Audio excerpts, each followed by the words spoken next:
Ол 90-шы жылдардан сахнаның шымылдығын көтеріп, бүгінде миллиондардың жүрегін жаулаған жұлдызға айналды. Оның әндері тек әуен емес, оның өмірі, сезімдері, ішкі әлемі.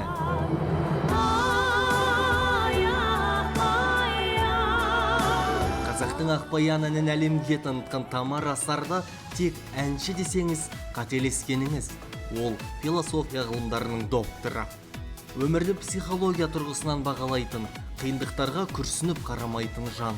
Мен мәңгі өмірден өткенше сау адамдардың қатарына талпынамын. Жеке өмірін жасырын ұстайтын ол 44 жасында екінші рет тұрмысқа шығып, қызы Ажарды өмірге әкеліп, жаңа бақытты кезеңді бастады. Самаурынға сурет салып, қазақтың дәстүрін дәріптеп жүрген Тамара Асар өзінің өнерін ғана емес, өмірін, жүрегінің терең сырларымен Дина шоуда бөліспек.